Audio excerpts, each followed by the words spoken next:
Mais donc, très rapidement, en 3 points, donc, qu'est-ce que c'est que la contre-révolution américaine? Qu'est-ce qui se passe aujourd'hui dans l'Occident qui fait que le monde dans lequel on a vécu depuis la fin de la Seconde Guerre mondiale, donc depuis 80 ans, ce monde-là est en train de s'effondrer. Alors, je dirais tout de suite, Trump n'est pas responsable de cet effondrement de notre système, mais il en accélère la chute. Et ce système, si on reprend un tout petit peu l'histoire, en 1945, ce système occidental, celui lequel nous avons vécu, nous vivons encore, et celui dans lequel nous avons connu une prospérité, nous Européens, une prospérité exceptionnelle, ce système a été créé de toutes pièces par les États-Unis en 1945, et il a été créé évidemment au bénéfice de la puissance américaine et donc incidemment des Européens de l'Ouest qui s'accrochaient à la puissance américaine. Il était fondé sur 3 piliers. En économie, le libéralisme économique, c'est-à-dire un marché avec le moins de contrôle et de frontières possibles. Et donc quand la mondialisation arrive dans les années 90, effectivement, on a l'impression que c'est la victoire du modèle occidental. Le libéralisme l'emporte sur l'économie communiste, sur l'économie planifiée.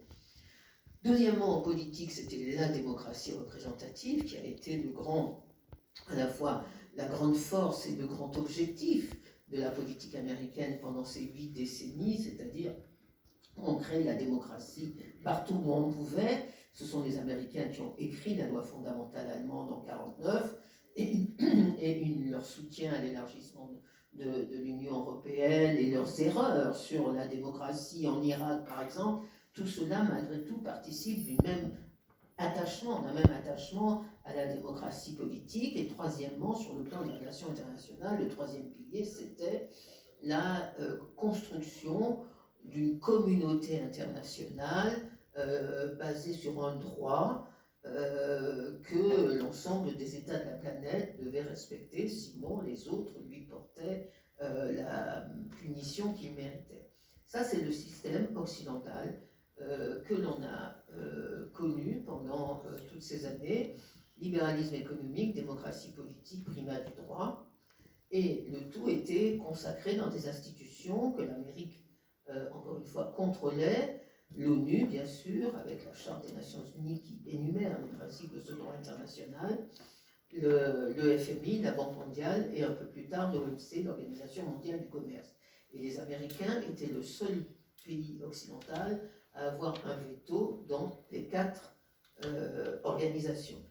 Nous, Français, nous avons un veto à l'ONU, mais on n'en a pas au FMI. Pareil pour les Britanniques. Seuls les Américains avaient le pouvoir de mettre un veto dans ces 4 institutions. Donc on voit vraiment que le système occidental était un système dirigé, contrôlé par les États-Unis, mais au bénéfice de valeurs qui se sont trouvées être les valeurs des Européens, le libéralisme économique, la démocratie politique et le primat du droit. Et Dieu sait si le droit est le totem de l'Union européenne.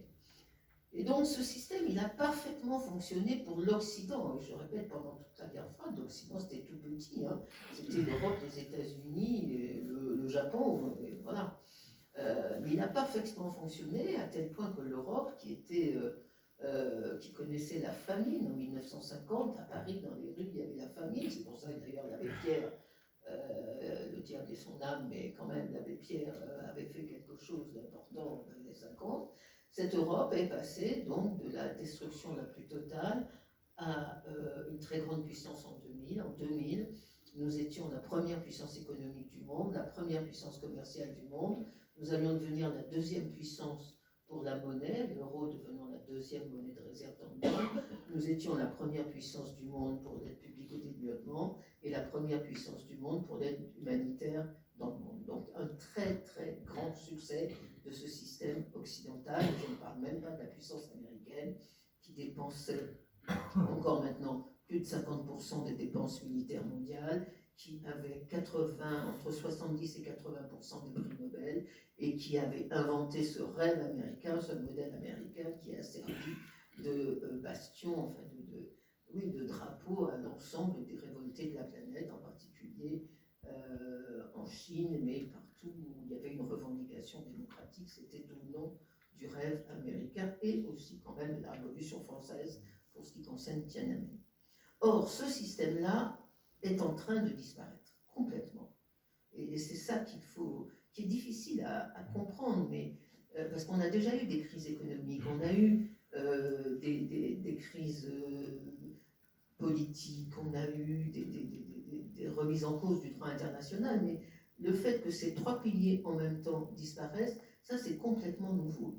Et ils sont en train d'être remplacés par trois autres piliers. L'administration Trump en fait son programme extrêmement précis, concret, détaillé, déterminé et financé.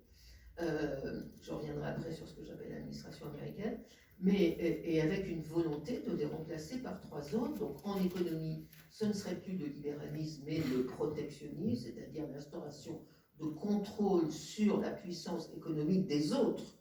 C'est-à-dire il s'agit de mettre des droits de douane sur l'importation des produits venant des autres, les 0% quelqu'un qui inonderait la planète, donc un protectionnisme, je dirais, unilatéral, difficile à comprendre. Ils ont parlé aussi avec les Européens, puisqu'on a accepté 15% de droits de douane sur nos produits, alors que leurs produits qui arrivent chez nous, c'est 0%.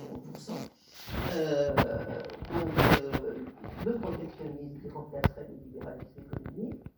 Deuxièmement, l'autorisme qui remplacerait la démocratie, et ça c'est beaucoup plus difficile à croire, mais c'est écrit, c'est revendiqué, c'est dit par les plus hauts responsables américains. Alors l'exemple que l'on cite toujours, c'est le discours du T.D. Vance à Munich en mars ou février 2025, quand il est allé voir la présidente de l'AfD, le parti d'extrême droite allemande, et non pas le chancelier allemand. Et puis il y a énormément de textes, d'argent mis à la disposition de ces partis, notamment par Steve Bannon, qui était un conseiller